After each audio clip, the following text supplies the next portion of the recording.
Hello, everybody. Welcome back to BSG Online number 6. It is I, terribly tired man, also known as Xoneris, and I have the great pleasure and honor of interviewing my buddy and friend here, Mr. ApacheSmash. So, yeah, I hope you're doing mighty all right, and I hope you're excited for being the last run of the marathon.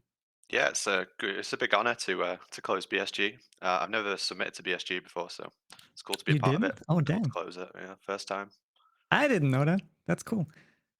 So, you'll be running Metal Gear Solid 3 Snake Eater, and Metal Gear Solid speedruns are quite popular speedruns from what I can tell. But I assume that there are probably a few people in the crowd that have never seen a Metal Gear Solid 3 speedrun. So, how about you give us like a quick, not a rundown, but like what can people look forward into the run? What's like the exciting thing about your run? What's the juice? So we play it on the hardest difficulty, which is European Extreme. It means that if you're spotted at any point by the guards, you get a game over and you have to start the room again. Um, There's multiple rooms with guards that are like puzzles. You have to sneak around them and get through them. And then you have multiple boss fights in the game as well. The boss fights on the hardest difficulty, they do the most damage to you, they take the least damage. And we're also going to be going for the highest rank. So we're not going to kill anyone. We're going to use non lethal against all the bosses and also against the guards as well. So it's just very, very challenging to do quickly. Are there going to be any interesting glitches and tricks and stuff like that? I assume. There's only one like glitch in the run, and it's very very minor, but it looks hilarious. It's about halfway through the run, so it's to do Okay, with a so wall and a box. TLDR, hardest possible difficulty, no glitches. Yeah, it's played very traditionally. Awesome. So, I believe it was mentioned a little bit before, but there is going to be an incentive for your run for the Tuxedo. And you've already answered this to me personally just earlier ago, but for the people who are maybe not aware, is this just a purely cosmetic thing, this Tuxedo thing, or does it have like actual effects in the game? And if so, what does that do? Yeah, Tuxedo makes the game like I estimate like 10 times harder. So it's already the hardest difficulty, but then I was trying to find ways to make the game more difficult. So the Tuxedo is a camouflage that you wear in the game. It's not very good camouflage, so it means the guards can see you easier. So you have to do more to get around them. There's a section in the game where you use a disguise. So while you're wearing because of Tuxedo, you're not allowed to use that disguise. So it makes a whole section of the game you have to do it without the benefit of a disguise, essentially. You can't use CQC or close quarters combat, which is an ability Snake has where he can instantly knock out guards. The game won't let you do that while you're in the Tuxedo. And because you can't use that CQC against certain bosses, it makes them harder as well. We have to manage our stamina because we can't use a camouflage to reduce that. And then during the bike chase section, because your camo is so bad, you get shot more and you can't do anything to reduce the incoming damage. We would normally wear a camo to take less damage. We can't do that in Tuxedo. So for many, many reasons, it makes the game a lot harder. All right, here you heard it, here, people. There's still this incentive going on. I'm currently not aware what the status is, but just before we started this interview, Apache was still furiously practicing for it. So if you want him to not just play on the hardest difficulty, but also on this even added challenge of Tuxedo, you gotta donate a little bit for that. And yeah, so from a very, very reliable source, I have heard that you have invested not just hundreds of hours, but thousands of Yeah, hours definitely thousands into this game for into sure. this game. Yes, and I was wondering, like not many people invest like that much time into their speed game. So, what is it about this game for you personally that makes it like so special or outstanding, or like what keeps you coming back to this like time and time over again? They just haven't made a better game yet. When they make a better game, I'll play it. But every time I get up and I think, oh, what do I want to play today? It's still Metal Gear Solid 3. So I'm sure once I will eventually get bored of it one day, but up to now, I've still got tons of ideas about what I want to do with it next. So I'll be playing it for a bit longer yet. Damn, that's a dream. Waking up in the morning and knowing exactly which game you're gonna play every single day. Oh man, that's cool. So, if I remember correctly, you have also started into dabbling a little bit in doing blindfolded speedruns of this particular game. And so, first of all, how did that come to be? How did that happen? And secondly, what's your process, or like what's the progress so far on that?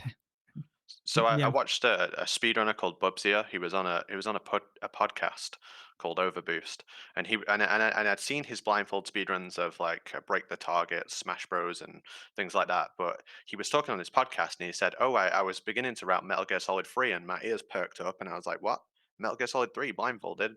Um, so I messaged him, and he showed me like what he'd done so far, and I was really impressed with it, and I, as I say, I'm always looking to find new challenges in the game. So blindfolded, I started out routing. I did all the bosses in the game blindfolded. I did that at UKSG a little bit ago at the last event. But eventually, I do want to complete the full game without sight, which is hard because the sound is very deceptive in Metal Gear Solid 3. So that means you guys are still in the process of routing the Yeah, blindfolded room. Okay. takes a lot of time. Yeah. On that topic, how about you maybe talk a little bit about routing a blindfolded Metal Gear run? Maybe I'm not sure if you can, but like maybe walk us a little bit like the process of like there's this level, like how do you go about like routing it blindfolded? Like how does that work? How does one approach A something lot like that? a lot of the game always works the same, so there's very little amounts of RNG inside of the game. So you just need something that works every single time. So you start by looking, and you look at the screen, what happened, look at your inputs. You need to be able to press the same thing every single time, and it accomplish the same result. So it's just a lot of trial and error. I see. And on like a scale from 1 to 100, how far has the are we on the routing there? When Uh, can we expect to see a full on blindfolded run? um, before SGDQ submissions, Okay, that's I mean, okay, that's not too far off. That's like it comes sooner than you think. yeah, that's like what, 2 3 months or so? Yeah. All right. I mean, there you heard it. So we're pretty close on that one. And one last question here that you said it earlier that maybe eventually you get bored of this game. Maybe, who knows?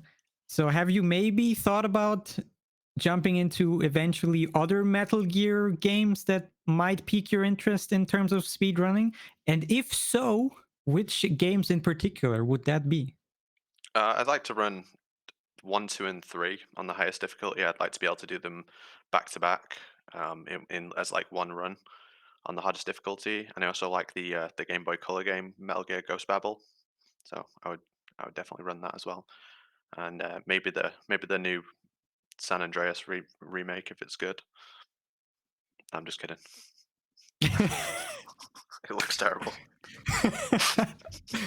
Yeah, I mean, not wrong. So, yeah.